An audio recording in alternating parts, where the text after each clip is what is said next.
called liberals smearing you as racist. And trust me, 2024 gonna get crazy. This is the kind of shit I got in late of 2020. You had white liberal women calling me Uncle Tom's. I shared this before, but it's the classic.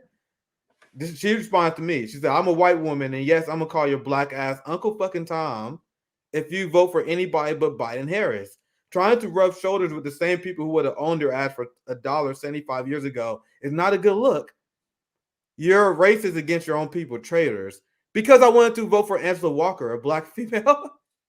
It's reverse racism. That's what it is. He's a reverse racist. You reverse racist. I can't believe it. Breaking news. Nick is a reverse racist.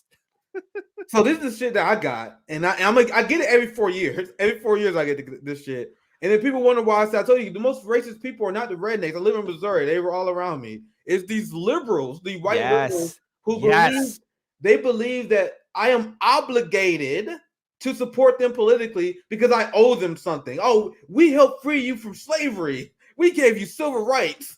You should be thankful for us. We give you a civilized society. If it wasn't for us liberals, you'd be living like a monkey in Africa, so you need to be thankful. Fuck you. Why you guys think I'm so adversarial to these people?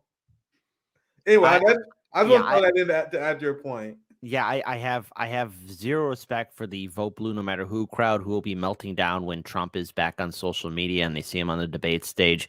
I am actually looking forward to 2024 because I'm wondering just how low those people, and yes, I mean those people will get. And I encourage it. In fact, I want to see just how pathetic how far they're going to fall. And I don't think we should be looking at like dreading it. Let's embrace it. Let's show these people who they really are. They are their own worst enemy through their own words, and it will come back to haunt them. So there you go. That's why they hate when RBN do critical analysis of social democrats, because we mostly just play them what they say. Like we show them a mirror. This is who you guys are. There's a group called RBN, a group of black Marxists that is to your left, and we exposing people why you are frauds. And the people are like, RBN, stop talking about these people. Oh my God, RBN, why are you guys being so toxic? Because I am exposing their clown-like behavior that is leading the working class off a cliff, because this shit matters to me. These people are part of the NATO left. They are for funding NATO in war. With that said, I'm gonna transition to the story. You know, me and Kit, we can go all day. We can go all day. Yes, exactly. This is your show, Nick. I'm sorry, I didn't mean to go off the rails. Good. We can go all day. This is how Saturdays are. I mean, that's how it goes. You know, all right, let's got rage against the establishment. All right, here we go. Sometimes y'all look at the outline and say, fuck that. Sometimes you just say, fuck the outline. But anyway, let's watch this video. This is Zelensky. Here we go. Nothing's wrong with me. Yes. Surely nothing wrong with me. Nothing's wrong. Constantly. Once again, my position on this is if you do whatever it takes for you to survive and go through this struggle that called mortality, right? But if that's your position, you better not have harsh drug laws, which is literally every single neoliberal state. The ruling class all have implemented harsh drug laws, and then they get high as a fucking kite every goddamn day. That's what pisses me off, right? But anyway, let's play this video. Next call on BBC Ukraine.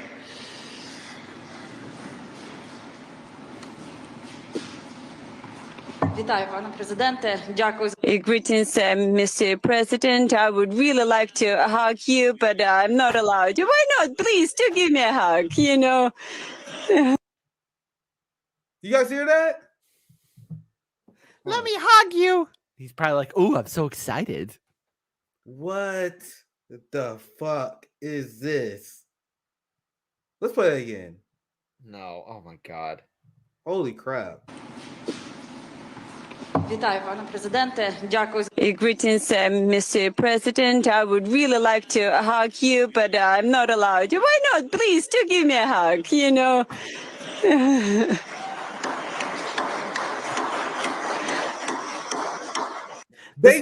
They are cheering this gross display of corruption. You would see this with Kim Jong-il, Kim Jong-un, like the North Korean, like the cult of personality, like, oh, there's the dear leader, let's go to him. And when the dear leader did pass away, like I think it was Kim Jong-il who passed away, everyone was like, there's his car, we must cry. Or either that they say the dear leader can bowl a perfect bowling game, 300 till there you go, or whenever he plays golf, it's always a hole in one. It's like, get out of here. Get out of here with that. Hey, by the way, Zelensky seems to be having a bald spot there, so I guess he's not all that perfect. His handlers need to make him look better. That's me being petty. All right, I'm sorry, folks, but God damn it. Everything they say about the DPRK is true about the Western governments, and mostly a projection. A lot of those are overstated and exaggerated by the West, and that's usually just proven by when journalists go there and they're like, yeah, actually, there's actually debate and opposition here. It's mostly all lies, but with everything they say about the DPRK is observably true in the West, where you have journalists who look at Zelensky as some sort of God hero, and instead of being oppositional towards him, they are begging for a hug. And then when it happens, you had the Prime Minister of the UK here, this rich asshole, the richest prime minister ever. And then when that happened, the media was like, oh my God, isn't it neat that we got the richest prime minister ever? Oh my God, we are in the oligarchy. Isn't this great?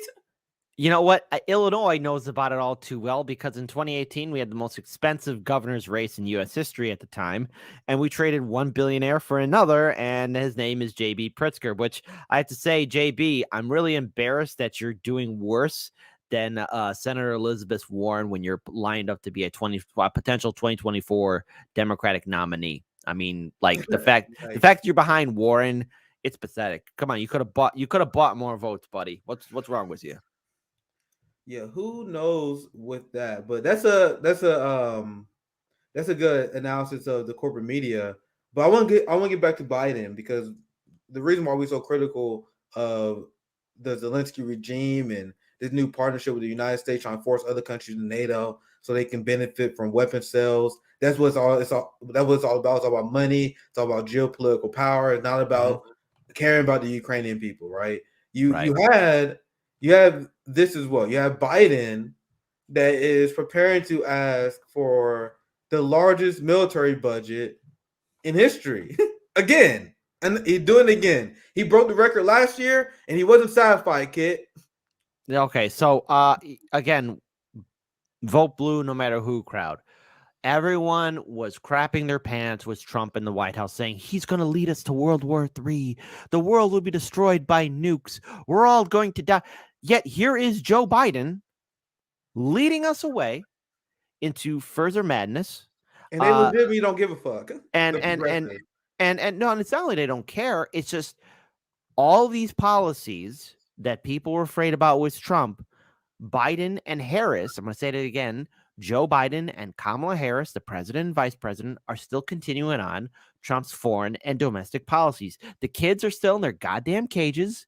Our infrastructure is crumbling, and we're still pumping billions and billions into the military-industrial complex and so much more. So in other words, folks, whoever is in the White House, nothing will change. So vote blue no matter who. Yet obviously you don't care about integrity. You don't care about values, because once again, we're going into war. And the only reason why we're going into war is because of a lie that the Clinton campaign and corporate media promoted, and that is Russiagate, because they're making Russia into the enemy, the end-all be-all scapegoat. Now, Putin, he has his problems too.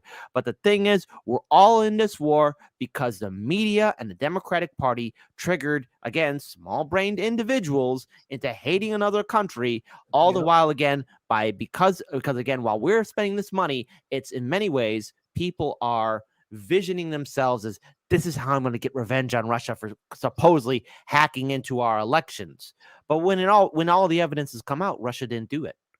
Hillary Clinton just ran a piss poor campaign. That's how Clinton lost, not because of some foreign power. And before anyone starts crying or moaning in the live stream chat or typing in the comment section who's part of the vote blue no matter who crowd, know this. Because of your inability to see the bigger picture, we live in the United States where we've legalized bribery. Anybody can buy a politician. Anybody can rig an election. If they got the money, They can do it. It's already been for sale. Russia doesn't have to lift a finger to undermine our democracy.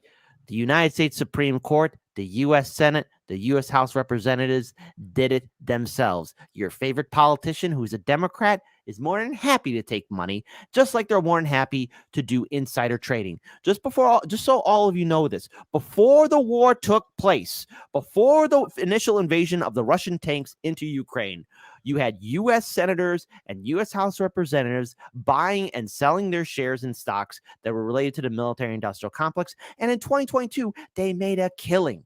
So that means they were given insider information in regards to what was going to happen with the stocks, and also insider information that tanks were just driving along to the Ukraine border. So that means these politicians did have a chance to say, wait, oh no, there's a war going to happen. We need to call for diplomatic talks. We need to really hold this presidential administration accountable. No, they didn't. What they thought about was the bottom line and dollars. Democratic and Republican politicians. They chose not peace, but profits and war and blood. So if you vote Democrat or Republican, you're voting for sociopaths.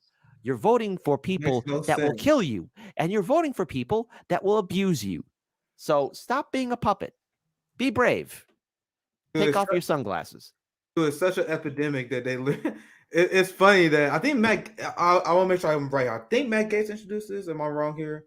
I want to double check, make sure I'm not wrong. Okay, oh no, Josh Hawley. I apologize. Josh Hawley, my senator, introduced the new Pelosi bill that's to stop insider trading. And like Nancy Pelosi is like the most blatant example of this. Right when they announced that they was going to have a hearing to look at Google monopoly, literally weeks before that, Nancy Pelosi sold her stocks into Google. It's like, you're doing it right and open, you see now, hag. Well, her husband is more than happy to hammer the insider deals. I mean, sorry, oops, oh, that was mean of me. Hold on, let me just take a step back. But he was hammering in all the details. I mean, God damn it. Well, I mean, hey, at least he's never caught with his pants down. Oops. God damn it, I'm so mean. I'm so mean. You can never be mean enough to the Pelosi's. You can never be mean enough to Nancy Pelosi, to Hakeem Jeffries, to Dianne Feinstein, to Jim Clyburn, to Joe Biden. You literally cannot be mean enough to these people. The body count. Look at how liberals talk about Putin. They talk about Putin, they bring up Hitler all the time. Well, they have to, because he's their cartoon villain right now. See, Trump was their villain. And, I if there's a better way to word this, then correct me, Nick. But, you see a lot of these vote blue no matter who liberals who are saying, oh, Trump's Hitler 2.0. Now Putin's Hitler 2.0. I remember when Bush Jr. was Hitler 2.0, but then he got rehabilitated by Dancing with Ellen DeGeneres, and then everyone loves him. Everyone in a few years pretend to be shocked when you see now Ellen doesn't have her TV show, but there's going to be another Ellen-like show down the road. Be prepared to be shocked when Trump's doing that dance too, and everyone's saying, hey, Trump wasn't so bad. He was actually okay. And because there's going to be another bad guy. And the thing is, they're looking for a villain. And, I need to bring up Hitler I know this is going to be twisted. This is going to be clipped. It's going to be taken out of context. But let's look at Adolf Hitler and who he was. Trump was not him. Putin's not him either. But because the way history presents him, he is that end-all be-all bad guy. He's been turned into a Saturday morning cartoon villain. And people want to face off against, I guess, the challenge or big bad guy at the time. When you have to realize that the reason why somebody like Adolf came into power was because of events that took place decades before. Just like how when we look at somebody like Trump, we got Trump because of 8 years of Obama. Putin came into existence because of the collapse of the Soviet Union.